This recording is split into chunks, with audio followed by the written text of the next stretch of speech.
Hello everyone, welcome to Dronacharya IAS, and today we are going to discuss some very important the Hindu newspaper articles which are going to help you both in prelims and mains and also in your interviews. तो आइए शुरू करते हैं the Hindu newspaper discussion. सबसे पहला article आपको screen पर दिख रहा है। It is regarding the As Delhi chokes, Supreme Court orders all curbs to stay till it lifts, then takes CAQM to task for delayed action. तो ये न्यूज हम लगभग 2 महीने से देखते आ रहे हैं दैट दिल्ली का जो पोल्यूशन है, एनसीआर रीजन का जो पोल्यूशन है, it has spiked to the severe category and it has continued to remain in the severe category since the inception of November month. तो ये एक बहुत ही वरीसम सिचुएशन है दिल्ली एंड एनसीआर रीजन के लिए। देन अगेन एंड अगेन जितने भी यहाँ पर एक्शन लिए जाने चाहिए थे, जो भी गाइडलाइंस दी गई हैं सरकार की तरफ से, सुप्रीम कोर्ट की तरफ से, उनकी इंप्लीमेंटेशन में काफी हमें यहाँ पर ड्रॉबैक्स एंड लेक्यूनास देखने को मिले हैं। And again supreme court CAQM को that is commission for air quality management in the Delhi and NCR region, तो उसको बार बार यहाँ पर स्लैम किया जाता है दैट आपकी सिर्फ इकलौता एक काम है that you have to manage the air quality in the Delhi and the NCR region, but still the pollution, still the AQI is increasing like nothing. And ये आप कैसे होने दे रहे हो? तो इसके लिए अब यहाँ पर finally CAQM की तरफ से GRAP 4 action plan has been started. तो इस न्यूज में तो यहाँ पर डाटा वाइज आपके लिए कुछ खास इंपॉर्टेंट नहीं है, बट हम ये जान लेते हैं कि ग्रैप क्या है, CAQM क्या है, एंड देन उसके बाद ग्रैप की जो स्टेजेस हैं उसमें क्या स्टेप्स लिए जाते हैं। अभी जैसे दिल्ली ग्रैप 4 स्टेज में आ चुकी है, तो ये कैसे हम डिसाइड करते हैं ग्रैप 3 ग्रैप 4 कब लगाना है, राइट। तो आइए शुरू करते हैं इस आर्टिकल के डिस्कशन के बारे में। सबसे पहले यहाँ पे हमें पता होना चाहिए that MC Mehta case versus union of India, एक ये केस आया था इन 2016, जिसके बाद सुप्रीम कोर्ट ने गाइडलाइंस दी थी विच इंक्लूडेड दी ग्रैप। तो उसके बाद से ग्रैप जो है that is graded response action plan को लागू किया गया है। वो 4 स्टेजेस में लागू होता है, that is stage 1, stage 2, stage 3 and stage 4। इससे पहले 2020 तक ये था environmental pollution prevention and control authority के under, that is environmental pollution prevention and control authority. 2020 तक इसके पास रहा था, इनके अंडर रहा था। ये EPCA जो अथॉरिटी है that used to implement GRAP, right. लेकिन 2021 में with the establishment of CAQM के गठन के बाद, that is a statutory body, CAQM के गठन के बाद जो ग्रैप इंप्लीमेंटेशन है वो चला गया CAQM के पास, that is commission for air quality management, right. तो यहाँ पर अब हमारे लिए इंपॉर्टेंट हो जाता है ग्रेडेड रिस्पॉन्स एक्शन प्लान। तो ये क्या है, इमरजेंसी सिचुएशन में जब भी अगर हमें कोई भी इमरजेंसी सिचुएशन आती है एयर पोल्यूशन के केस में, तो उसमें कैसे रिस्पॉन्ड करना है, क्या उसमें एक्शंस लेने हैं, क्या प्लान बनाना है, ये किस में गाइडलाइंस दी हुई है, ग्राफ में दी हुई है। उसकी 4 स्टेजेस हैं हमारे पास, stage 1, stage 2 and stage 3 and 4। तो जब भी एयर क्वालिटी पुअर कैटेगरी में जाएगी, या हम ये बोल सकते हैं 200 से 300 के केस में जाएगी, then we can say that GRAP 1 यहां पर लागू हो जाएगा। ग्रैप 1 में मेजरली अगर हम देखें कि क्या स्टेप्स लिए जाएंगे, तो उसको हम ये बोल सकते हैं कि जैसे कि आपके जो बहुत ज्यादा ओवर एज्ड व्हीकल्स हैं, राइट, तो उनका जो एंट्री है दिल्ली में वो बैन कर दिया जाता है। Then if we move to the next category, that is 300 से 400, that is the very poor category. AQI की अगर हम बात करें तो इसमें सम इंडस्ट्रीज पर बैन लगाया जाता है, एंड जो आपके इलेक्ट्रिक जनरेटर्स हैं, सॉरी डीजल जनरेटर्स हैं, उनके ऊपर कंप्लीट बैन लगा दिया जाता है in the Delhi and NCR। Then third category is 400 to 450, जब आपका एयर क्वालिटी का जो इंडेक्स है AQI है वो सीवियर कैटेगरी में फॉल करना शुरू कर जाता है। देन यहाँ पर स्कूल में जैसे क्लास 5 तक के बच्चों का स्कूल बंद कर दिया जाता है, कंस्ट्रक्शन एक्टिविटीज पर बैन लगाया जाता है, जो थर्मल कोल पावर प्लांट्स होते हैं उनके ऊपर यहाँ पर अभी रोक लगाई जाती है, सर्टेन रिस्ट्रिक्शंस लगाई जाती हैं। इस तरीके से यहाँ पे एक्शंस लिए जाते हैं। अगर हम ये देखें कि जो व्हीकल्स है उनके ऊपर क्या यहाँ पर रोक लगाई जाएगी, तो जो भी BS3 के पेट्रोल व्हीकल्स होंगे एंड BS4 के डीजल व्हीकल्स होंगे, उनके जो NCR रीजन है वो उनको बैन कर दिया जाएगा। एंड इसकी वजह से यहाँ पर काफी जो गाड़ियां हैं उनकी, काफी जो व्हीकल्स हैं उनकी एंट्री बंद कर दी जाती है। Now we have reached in the 4th stage, that is 450 plus, that is severe plus category, right. तो इसमें क्या है, स्कूल्स को बंद कर दिया जाता है, कोल प्लांट्स को, कोल थर्मल पावर प्लांट्स उनको बंद कर दिया जाता है, ब्लैंकेट बैन आ जाता है कंस्ट्रक्शन एक्टिविटीज पर। एंड एक बहुत सीवियर कैटेगरी हमें यहाँ पर देखने को मिलती है, सिर्फ वही व्हीकल्स अलाउड होते हैं जो BS6 व्हीकल्स, पेट्रोल व्हीकल्स होते हैं। एंड यहाँ पर जो भी बाहर के व्हीकल्स हैं उनको एंट्री यहाँ पर अलाउड नहीं होती है, जो भी BS6 के व्हीकल्स नहीं होते हैं।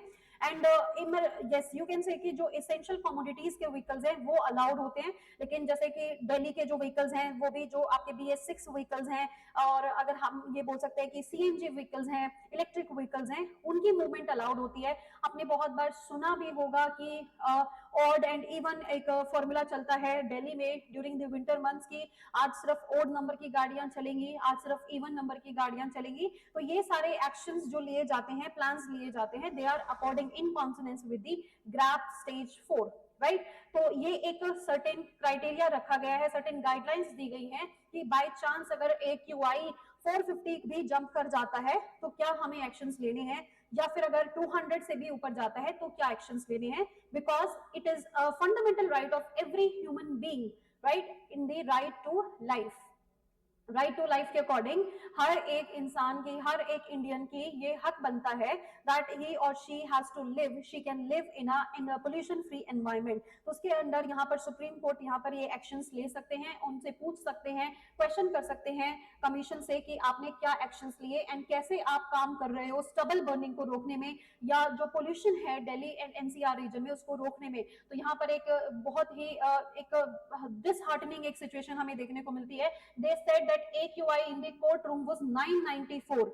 गुड कैटेगरी में अगर हम देखें तो इट इज 0 to 50 एंड यहाँ पर ये पहुंचने वाला है 1000 के करीब। तो कितनी सिवियर कंडीशन है दिल्ली के पोल्यूशन की, ये हमारे इस डाटा से पता चल सकता है। आप जब भी अगर आपको आपके सामने ऐसा क्वेश्चन आए तो ये एग्जांपल्स के तौर पे, डाटा के तौर पे आप दिखा सकते हैं। जिस भी साल आपने एग्जाम देना है उस साल आप जो रिसेंट डाटा शो किया है, आप ये बोल सकते हो कि जो CAQM है वो फेल किया है ग्रैप 4 को भी इंप्लीमेंट करने में, स्टबल बर्निंग को रोकने में। तो ये एक फेलियर दिखा है हमारी कमीशन की तरफ से, and that's why supreme court को बार बार इसके ऊपर सो मोड एक्शंस लेने पड़ते हैं, राइट। ओके जी, let's move on to the next article.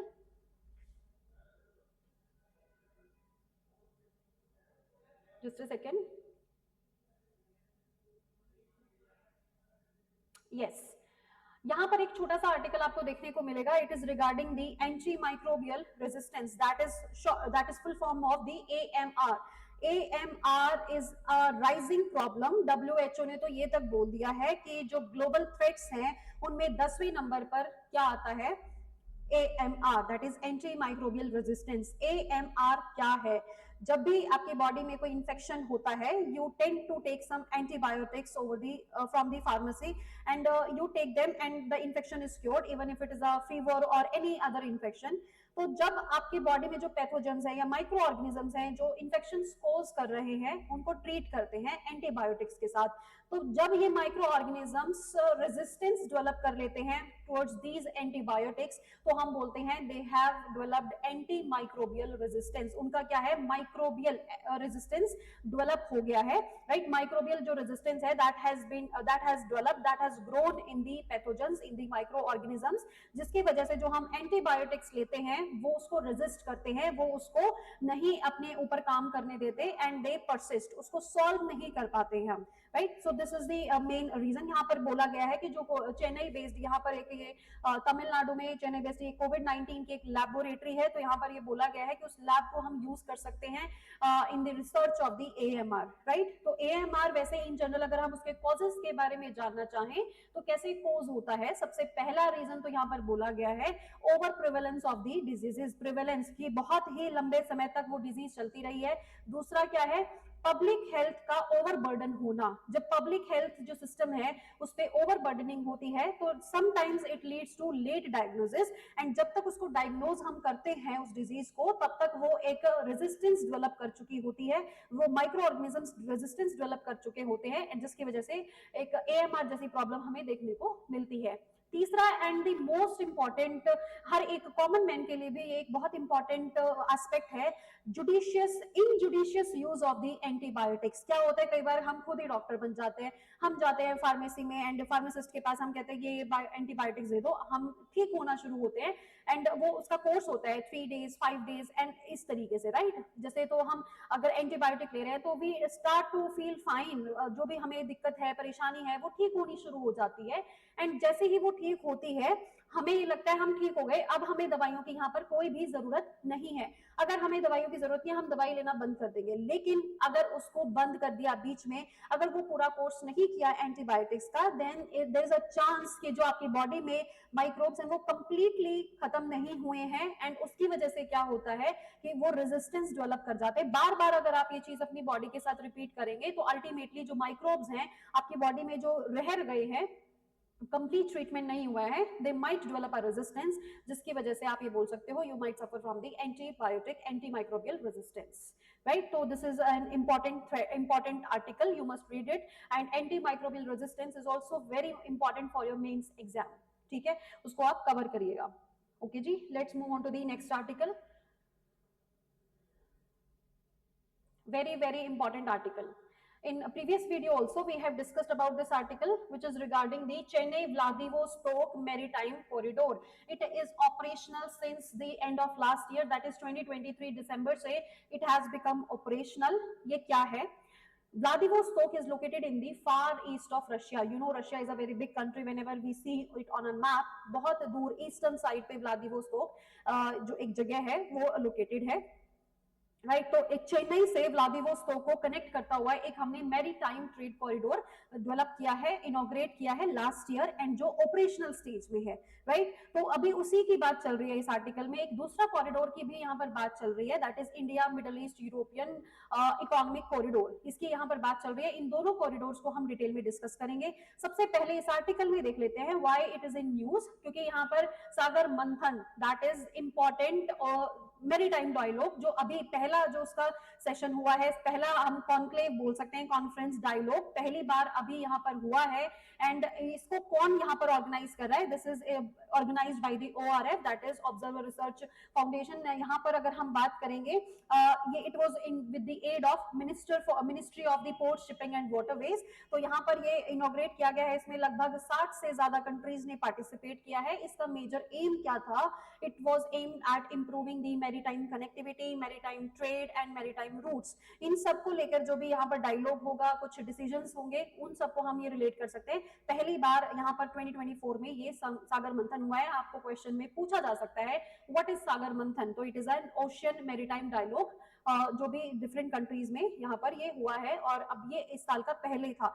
आपको कंफ्यूज कैसे किया जा सकता है? आपको बोला जा सकता है कि ये it was inaugurated in 1992, it was originated in 1997, ऐसे आपको कंफ्यूज किया जा सकता है। लेकिन आपको ये ध्यान रखना है 2024 में पहली बार ये डायलॉग यहाँ पर it has taken place for the first time, ठीक है। अब यहाँ पर दोबारा से हम अपने जो फैक्चुअल पार्ट पर आते हैं, that is Chennai Vladivostok maritime corridor. अगर हम चेन्नई व्लादिवोस्तोक मैरीटाइम कॉरिडोर की बात करें तो why is it so helpful for us, why is it so useful? सबसे पहला पॉइंट यहाँ पर ये देखने को मिलता है कि जो अब तक हम रशिया के साथ जो ट्रेड करते थे उसमें बहुत ही ज्यादा एक सर्किट लेना पड़ता था, एक समझ सकते हैं आधी दुनिया क्रॉस करके जानी थी एंड उसमें लगभग वो ट्रेड को कंप्लीट करने में, रशिया एंड इंडिया के बीच में वो ट्रेड कंप्लीट करने में लगभग 40 डेज लगते थे, ठीक है। जिसकी वजह से क्या है, जो ट्रेड रिलेशंस हैं वो ग्रो नहीं कर पाए एंड जो ट्रेड इकोनॉमी है with Russia that is also not been growing since a long time. तो दैट्स व्हाई लास्ट ईयर हमने क्या किया है, एक नया पाथ बनाया है towards Russia so that we can access Russia easily, right. तो इसमें अब यहाँ पर हम देखें जो ट्रेडिशनल सर्किट रूट है, पहले से जो रूट चलता आ रहा था वो कौन सा था? अगर मानो इंडिया से हमें रशिया जाना है, रशिया के साथ ट्रेड करना है, तो we use to take the route, traditional route की बात कर रहे हैं। There are several ways to go to Russia. I'm not talking about that part. I'm talking about the maritime trade route with the Russia. तो पहले हम Arabian सी जाएंगे, Arabian सी से फिर हम जाएंगे Gulf of Aden, Gulf of Aden से Red Sea, Red Sea से Suez Canal, then Mediterranean Sea, then Atlantic, then north, then Baltic and then Russia. Right. तो ये एक बहुत ही लंबा प्रोसेस, सर्किटस रूट एक देखने को मिलता था, जिसकी वजह से बहुत लंबा टाइम लगता था, 40 डेज। यहाँ पर जब से ये कॉरिडोर शुरू हुआ है, maritime corridor, it has reduced the time by 16 days.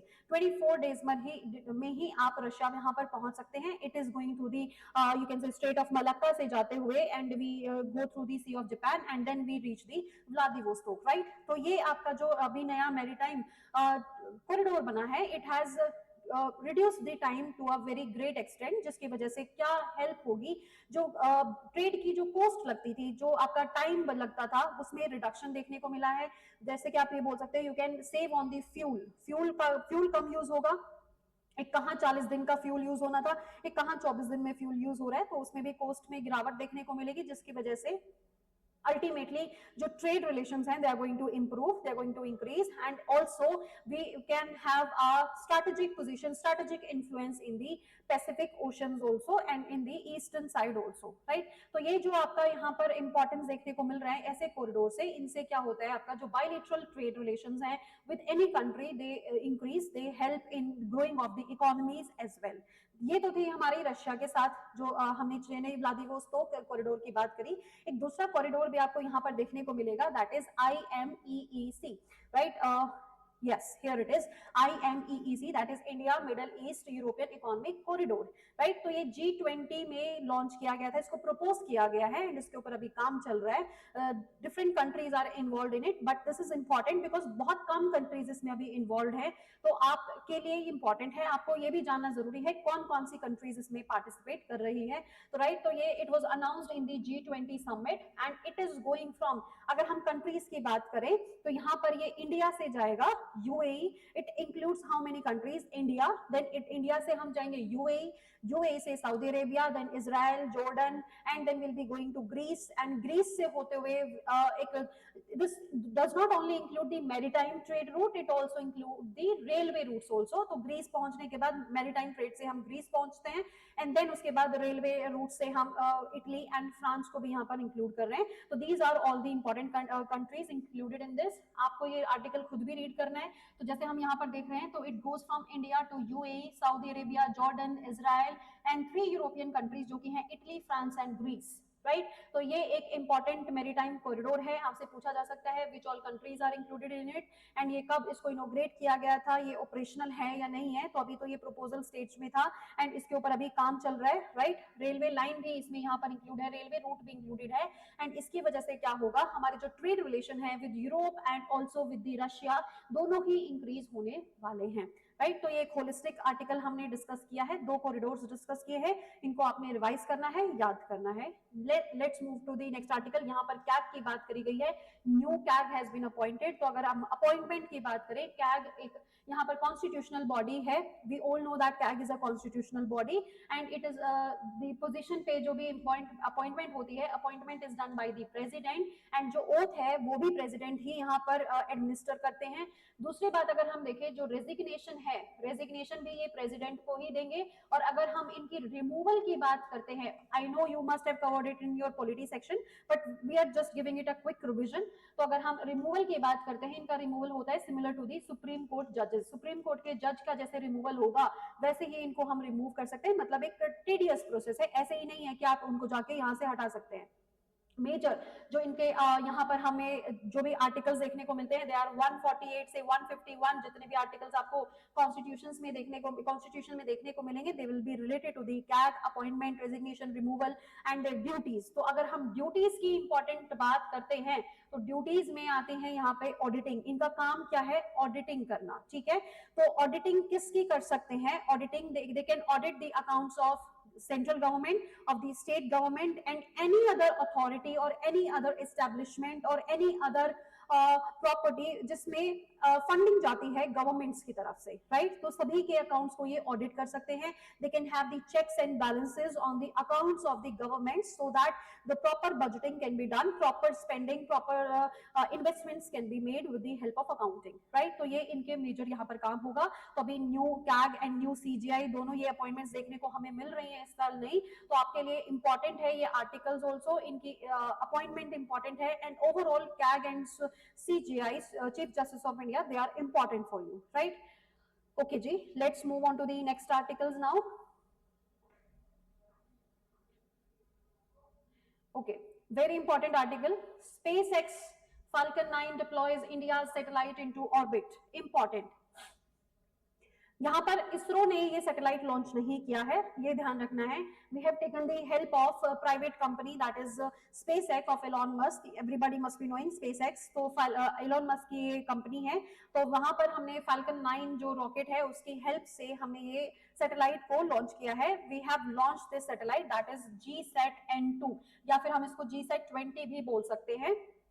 Directly आपसे ये पूछा जा सकता है what kind of satellite is this. It is a communication satellite. It is a communication satellite and इसको इसरो ने लॉन्च नहीं किया है. इट इज इंडियन सैटेलाइट, लेकिन हमने हेल्प किसकी ली है? स्पेसएक्स की इसमें हेल्प ली है, राइट.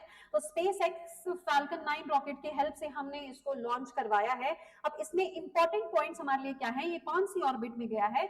GTO ऑर्बिट में गया है, that is geosynchronous transfer orbit. And GSAT-N2 की अगर हम बात करें, इसमें KA बैंड का यहाँ पर यूज किया जा रहा है. जब अगर हम KA बैंड की बात करें तो एक होता है इलेक्ट्रोमैग्नेटिक स्पेक्ट्रम. इलेक्ट्रोमैग्नेटिक स्पेक्ट्रम में जैसे आपकी इंफ्रारेड रेज है, आपकी गामा रेज है, माइक्रोवेव रेज है, विजिबल लाइट है, तो ये सारा एक इलेक्ट्रोमैग्नेटिक लाइट का स्पेक्ट्रम है. तो यहाँ पर आप यहाँ पर देख सकते हैं कि इलेक्ट्रोमैग्नेटिक स्पेक्ट्रम में जो माइक्रोवेव का पोर्शन है, माइक्रोवेव्स का पोर्शन है, दैट इज नियर अराउंड आप ये बोल सकते हो 27 to 40 हर्ट्ज का जो फ्रीक्वेंसी है उसकी वेव्स को यहाँ पर यूज किया गया है. GSAT is a KA band high throughput communication satellite. तो KA band that is microwave को यहाँ पर ये यूज करने वाले हैं, राइट. तो this is a communication satellite. Majorly आपको यही पता होना चाहिए. KA बैंड जनरली यूज ही कम्युनिकेशन के लिए होता है, अदरवाइज मिलिट्री सर्विलेंस के लिए भी यूज होता है, लेकिन इसका मेजर जो यूज है it is used for the communication. तो ये याद रखना है. GSAT जो हमने स्पेसएक्स से हेल्प ली है उसको कहां पर लॉन्च किया है? GTO में लॉन्च किया है. And we have also used it for the communication. तो इससे हेल्प क्या होने वाली है? जो ब्रॉडबैंड एक्टिविटीज हैं, जो ब्रॉडबैंड सर्विसेज हैं, उसमें हमें एक इंक्रीमेंट देखने को मिलेगा, राइट. जो कि ए बैंड को यूज करने वाले हैं, जिसकी वजह से क्या होगा? लार्ज सब्सक्राइबर बेस को यूज करेंगे एंड मल्टी बीम आर्किटेक्चर हमें यहाँ पर देखने को मिलेगी. मेजरली जो ब्रॉडबैंड सर्विसेज हैं या इन फ्लाइट कनेक्टिविटी है उसको अचीव करने में यहाँ पर ये हेल्प करने वाला है हमें. तो GSAT यहाँ पर आपके लिए इंपॉर्टेंट हो गया है. आपको कंफ्यूज किया जा सकता है. GSAT-N2 has been launched with the help of PSLV, GSLV. Confuse करने के लिए कुछ भी आपको बोला जा सकता है, बस आपको ध्यान रखना है. GSAT-N2 that is communication satellite which is using the KA band has been transferred to the GTO and which has with the help of the SpaceX, that is the private company, that is a private based space organization of the America, USA. ठीक है, ये हमारे लिए important था article. Okay जी, next article, very important article. Let's move. Yes, तो यहाँ पर बात करी गई है. वैसे इस आर्टिकल के बारे में हम बहुत दिन से बात कर रहे हैं. जब से COP29 शुरू हुआ है तब से हम इनके बारे में बात करते ही आ रहे हैं. This is how sustainable is India, India's path to net zero with 45 years left. अगर हम इसका एक ओवरव्यू ले, वर्ड टू वर्ड ना जाके अगर हम इसका एक ओवरव्यू ले, तो यहाँ पर ये बात करी जा रही है कि जो हमारा पाथ है वो कितना सस्टेनेबल है. क्या हम इसको जो नेट जीरो हम 45 इयर्स में हमने ये अचीव किया, हमने बोला हुआ है we will be achieving net zero by 2070. Are we doing any efforts towards it? Yes, ठीक है. तो यहाँ पर हम मेजर हेडिंग्स डिस्कस करने वाले हैं. सबसे पहले है why net zero at all. हम नेट जीरो की बात कर क्यों रहे हैं आखिर? नेट जीरो का मतलब पहले समझना चाहिए हमें. नेट जीरो का मतलब ये होता है जितना कार्बन हम प्रोड्यूस कर रहे हैं उतना ही कार्बन हम अपने एटमॉस्फेयर से रिड्यूस भी कर रहे हैं. Overall zero. जितना प्रोड्यूस किया उतना ही हमने रिस्टोर कर लिया है, उतना ही हमने सिक्वेस्ट्रेशन उसकी कर दी है. So that is why ultimately जो बैलेंस आया है that is zero. We are not living any carbon footprints on the earth.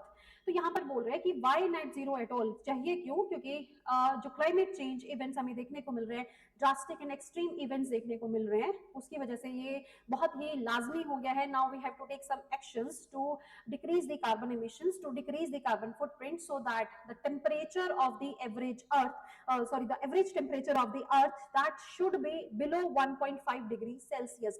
UN की बॉडी है IPCC, तो उन्होंने बोला है that for the optimum, for the best results, for avoiding extreme climate changes, we have to keep this centuries अगर हम बोले जो एवरेज टेम्परेचर है बिलो 1.5 डिग्री सेल्सियस रखना है. 1.5 डिग्री सेल्सियस किससे? In comparison to the pre industrial levels. लेकिन अभी अगर हम फिलहाल की अपनी बात देखें तो फिलहाल हम कौन से पेडेस्टल पर खड़े हैं? We have already increased 1.1 degree Celsius above industrial levels. तो यहाँ पर अब 1.5 we just have a window of 0.4 degree Celsius. And यहाँ पर ये बोला जा रहा है कि ये जो 0.4 डिग्री सेल्सियस है इसको अगर हमें इतना ही अगर रखना है, हमें 2.5, it is very much possible. अगर जिस लाइफस्टाइल से हम चल रहे हैं, जिस ट्रेंड से हम चल रहे हैं, अगर यूं ही चलता रहा, इसी तरीके से पॉपुलेशन बढ़ती रही, इसी तरीके से कार्बन फुटप्रिंट्स बढ़ते रहे, then it is very much possible कि ये 2.5 भी चला जाए. 1.5 तो रखना था, हम 2.5 भी जा सकते हैं.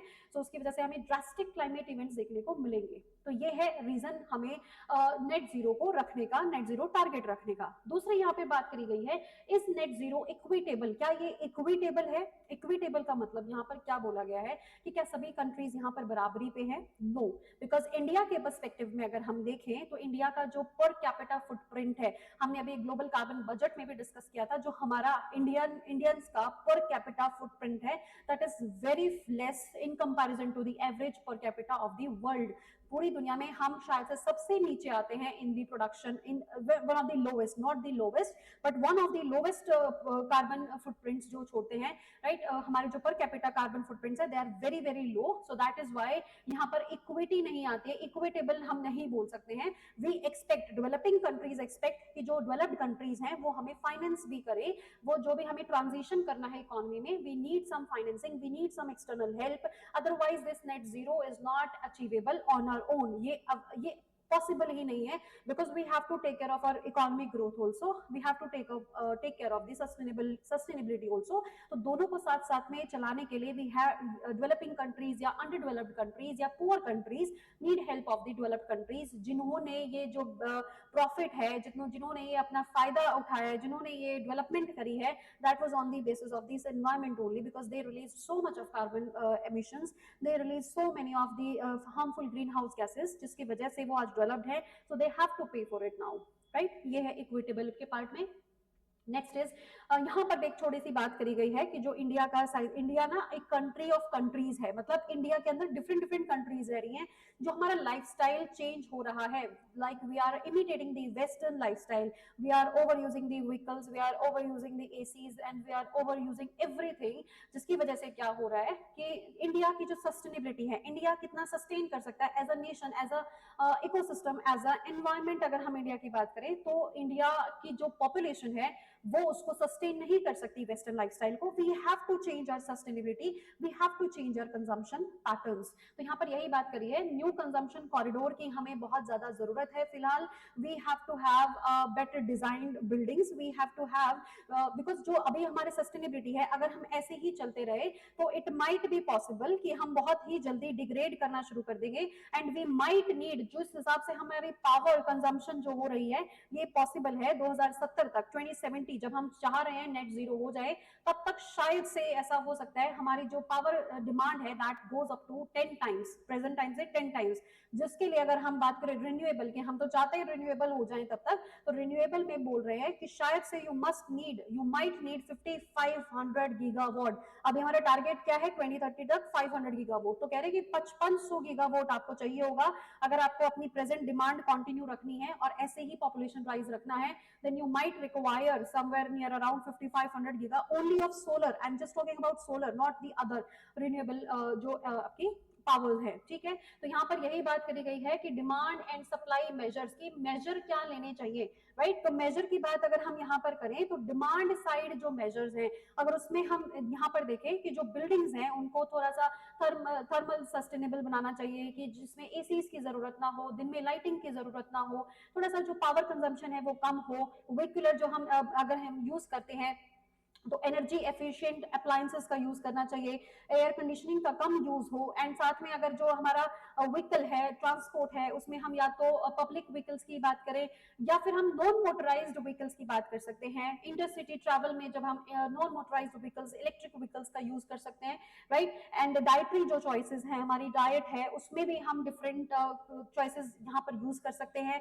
एंड जो हमारे इंडस्ट्रीज हैं उसमें ऑल्टरनेट फ्यूल्स का यूज कर सकते हैं। जस्ट लाइक यहाँ पर बोला गया है कि इंडिया को जो अपनी एनर्जी प्रोडक्शन है उसको डिसेंट्रलाइज करने की जरूरत है। We need to focus more on solar, majorly renewable, and also यहाँ पर ये भी बोला गया है we can take help of the nuclear power generation also, जिसपे अभी इंडिया बहुत ज्यादा फोकस कर रहा है, न्यूक्लियर पावर प्लांट्स को एस्टेब्लिश कर रहा है, तो ताकि जो हमारी एनर्जी डिमांड है वो न्यूक्लियर पावर से फुलफिल हो सके। We do not burn the fossil fuel, जिसकी वजह से कार्बन एमिशन ज्यादा होता है, जिसकी वजह से जो हमारे गोल है 50%, अभी 2030 तक तो हमें 45% जो कार्बन डाइऑक्साइड एमिशन है उसको डिक्रीज करना है, वो भी हम अचीव नहीं कर पाएंगे अगर इसी स्पीड से चलते रहे तो। We are lacking in the achievement of these goals, that is by 2030। And अगर इसी स्पीड से, इसी कंजम्पशन पैटर्न, इसी लाइफस्टाइल पैटर्न पे हम चलते रहे तो इट माइट बी पॉसिबल कि हम ये 2070 का गोल भी पूरा ना कर पाए, right. So that's all for today's discussion. Please like the video, share the video, subscribe the channel, and please keep reading the newspaper. It is very beneficial for your preparation. Thank you and have a nice day.